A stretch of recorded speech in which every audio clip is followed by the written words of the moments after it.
I've always had the thought that it was a little bit silly that in a dark zone pretty much everyone is required to run with a first aid all the time in order to stay alive and keep your health up. I do understand that this is a classless game at its core, so it's a bit expected that a lot of players are running around with a build that kinda does a bit of everything. You know, most players have enough skill power so that their heal is not complete shit. But on the other hand, this game is also an RPG game, and thus you would expect that if players play a lot more together, and have like a solid squad of 4 players, they would want to run with the Holy Trinity setup of damage dealers, tanks, and healers. And yet, you still don't really see that very often. I mean, yeah, players are running with tankier builds now, and I can take my own Tanctician build as an example for that. But the rest of the squad is still using their own first aids to heal themselves up, and thus the tank isn't really achieving what I had hoped for in terms of tanking all the damage. People still feel the need to run their own heals. I wanted to try to change this. I wanted to come up with something that would allow my teammates to run with something besides the first aid, run the Holy Trinity so to speak, and give my team the freedom to maybe spec into something else than skill power and heals. So for today, I want to share the build that I've been working on for quite a long time, pretty much since the start of the 1.3 patch. It is my best attempt at a dedicated healer role for PvP. Now that I've pretty much finished the build and have some PvP playtime with it, some experience with it, I thought it was time to put out the video, so let's begin. My on-paper statistics with this build are really nothing to gloat over. I pretty much aim to have 400k toughness simply because I think that anything below that makes your character a bit too squishy for most interactions with NPCs in the Dark Zone. But after I reach that 400k toughness mark, I put the rest of my stats into electronics. I'm running a 4-piece reclaimer set with a vigorous chest piece and a sentry backpack. The sentry backpack is there simply because it is the best backpack that I could find that actually suits the build. Ideally, I guess I could get a reclaimer backpack and then replace the gloves with savage gloves or something like that. But I haven't been able to find a good reclaimer backpack yet, and the build still works even without that 13% extra critical hit chance to targets out of cover. After all, I am not the damage dealer in this team, so it doesn't really matter that much. And, you know, for what it's worth, 268 gear set items also give me more main stats, so it isn't all that bad. Now, because this is a healer build, it heavily focuses on the 2 healing abilities in the game. I am using the Immunizer Support Station and the First Aid Booster Shot. The first thing that you would probably tell me right now is that the Immunizer doesn't really work too well in PvP because the area of effect is too small, the healing is simply not fast enough, and of course it can also very easily be destroyed either by NPCs or by other players. And I agree with those points for the most part if this were to be a normal support station, but the immunizer that I am using is actually 15 meters in range, which is actually the cap on it. That means it has a diameter of 30 meters. And this range on it instantly helps out in tackling 2 out of the 3 major issues that, you know, the immunizer has in PvP fights. Because the range is so large, teammates have a lot more freedom, so they're not forced to just sit in one location, they can move around. And it is also easier to place the immunizer down at a place where the enemies will not be able to shoot it down. Thus, the healing station suddenly gets a whole lot more value. The way that I got the range to be this large is actually through the use of skill attributes on gear, and believe it or not, through the use of performance mods. Ever since the 1.3 patch came out, some of the skill attributes that you could roll on gear, that has been changed. For example, you cannot roll the pulse critical hit damage on the knee pads anymore. But instead, it is now possible to roll support station range on the vest, the backpack and the holster. That is what I did. Then I filled up all 5 mod slots on my gear with support station range performance mods, which gave me that 15 meters in total range. I do have to say though that these performance mods in itself are incredibly hard to obtain. Just for the skill attribute there are 35 options that you can roll. You have all of these things: pulse critical hit chance, pulse critical hit damage, seeker mine explosion radius. And of all those options we only need 1. I think that's also the reason that performance mods aren't used that often. You know, the buffs on it, they can be really good, but the chance of actually getting something that you need is so small that it usually isn't worth the time grinding these items out. I was even lucky enough to find 3 of them which also had that skill power as a major attribute on top of the support station range. Just to put that into perspective, there are 7 options for the major attribute on those mods. The chance of getting a mod like this is literally 1 in 245, and even then they could still have very low end rolls, in which case they would still be useless. I also really gotta say thank you to my friends who helped me get these items and share, every single piece of loot that I might need. An example of this is yesterday when I wasn't even playing myself, they sent me a message on WhatsApp that they found a mod that has skill power and support station range. Then they saved that item in their DZ bag in one of their second accounts. They wanted me to come online and kill them so I could pick up the item and extract it and then use it for my build. It works vice versa as well. I've given away many god rolled items that I didn't really need, but still, I thought this was really cool. So special thanks to these guys who helped me get all my gear over the past few weeks and helped me get my build together. But as I said, the range on the support station counteracts 2 out of the 3 major drawbacks of using a support station. The teammates have more freedom and it is a lot harder to kill since it's easier to put it somewhere out of sight. With that being said though, the last major issue is still present, and that is that it simply doesn't heal fast enough. The support station does not provide enough HP a second even for something that is considered healing over time. The very cap on it is 5000 HP a second, which is easily met because of the Reclaimer 2-piece. And here's just a thing to note down. The Reclaimer 2-piece bonus, the 100% support station healing speed, does not go beyond the 5000 HP a second cap, which is quite a shame actually. This also means that if the game goes on and on and on, and these caps are left unchanged while players are getting stronger and stronger, the healing skills actually become less and less useful, unless we're of course talking about the pulse and the smart cover, which multiply your base damage and base damage mitigation. Now, if we just take a look at the total healing, the immunizer has a lifetime of 24 seconds at base, which means that over the full duration, it heals up a total of 120,000 HP, which seems like a lot, but this is no match for a first aid, which people can just run in and out of, healing everybody for that same amount or even more in just a matter of seconds. On top of that, the first aid also gets rid of any crowd control effects, just like the immunizer, and in combination with triage, you can use it on a much shorter cooldown as well. But regardless of that, my goal with this build was to remove the need of those first aids on my teammates and open them up to different possibilities. So in order to provide more healing, I added 3 things to the build which all help to provide that burst heal that, is so desperately needed in those PvP scenarios. And the first one of those things, I kinda already gave it away, but it is the booster shot first aid in combination with a vigorous chest piece. For those that don't know, a vigorous chest piece is a gold chest plate with a special talent that enables all of the first aid mods to also grant overheal, just like the overdose. This means that if I shoot a booster shot at someone, he will still get overhealed in addition to receiving the 13.2% extra damage and the 15% extra damage mitigation that the booster shot provides. Basically, you get 2 for 1. I've actually also considered running with the first aid that can revive your teammates, to try and get those clutch revives from a distance, but I found that this is actually way too situational for common use.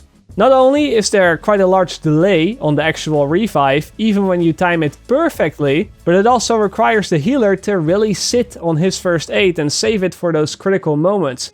In which case, we still don't really have that burst heal that we needed, thus kinda defeating the whole purpose of taking the first aid anyway. That is the reason why I decided to go with booster shot. At the end of the day, it is better to prevent a teammate from going down than to try to get him back up afterwards. The second thing that I decided to do with this build is to utilize the 4-piece Reclaimer with the consumables to have a 100% uptime of the 40% healing consumable. That's right, we're not using fire bullets, we're not using explosive bullets, we're not using water, we're using the 40% extra healing. Now, this consumable is pretty good because it actually does put a flat 40% extra heal on everything. And it does go beyond the hard cap, so with this, the support station now heals for 7000 HP a second, which is actually quite noticeable. Then, the last thing that I did, or I should say that we did as a whole team, is have everybody run the talent Combat Medic. Again, for those that don't know, the Combat Medic talent is the one that heals your teammates by 40% and all your skill objects as well when you use a medkit. This talent was widely used before the 1.3 patch because on top of healing your teammates, it would also give yourself that 40% extra health on top of what it already did. Now, of course, this got fixed in the 1.3 patch and medkits don't really heal for that much anymore. But the funny thing is that with the Reclaimer set and the consumable with the 40% extra healing, you can still get the exact same effect right now. And it even gets better, because everybody in the whole team is under the effect of the consumable, so everybody will receive that extra 40% health on top of the combat medic healing, which means that with one medkit, I can heal my whole team, including myself, from a near-death situation to full health. And it also works vice versa. If they use a medkit, it will heal everybody in the squad, including me, to full health. Take into account that everybody can carry 9 medkits, and with this setup, you have a total of 36 full health bar resets for the entire team without any healing skills.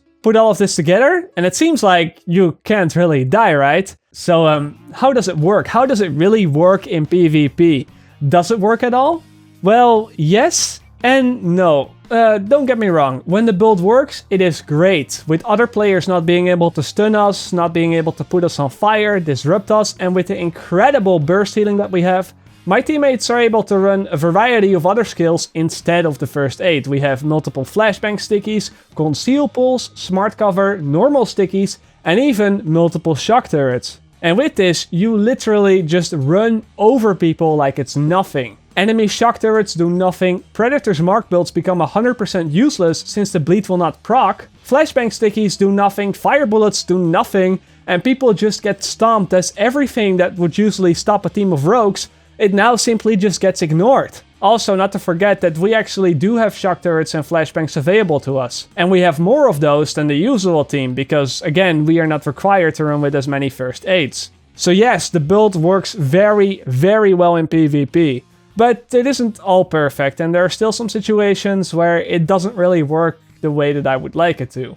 Because, as most of you know, the support station can still get shut down or disrupted by a flashbang sticky. So even if you hide your support station behind a very thick wall where people will not be able to shoot it down, a random flashbang sticky aimed at something else may still temporarily disable it, even though there's like a very thick wall in between. One tip that I can give you for your support station placement is to place it around corners and then tell your team to fight as far away from it as possible at the very edge of the healing circle so that players have to go around you and push very far in away from their team to actually destroy it. Additionally, if you're fighting on street level, you can place the support station inside the car tires. For some reason, it allows players to place their healing station inside of these, and if the tire completely covers up the station, nearby players will not be able to damage it at all. But even with that, even if you take away the possibility of the station being destroyed, this build still doesn't really work the way that I would like it to. Don't get me wrong here, if this game were to have a dedicated PvP environment,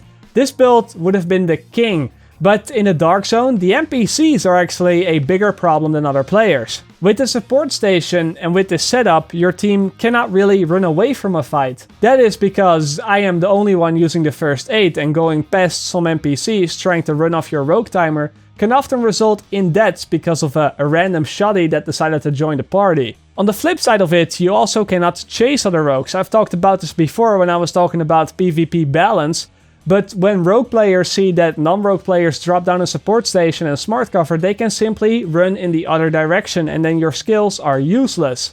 And even if you decide to chase them and save the support station for when they actually start to shoot back at you, you will still run into a lot of issues because again, you simply cannot get past the NPCs without getting shot down if you do not all run with the first aid. It's actually funny because these mobs are the biggest danger in the DZ and have been for quite a while now.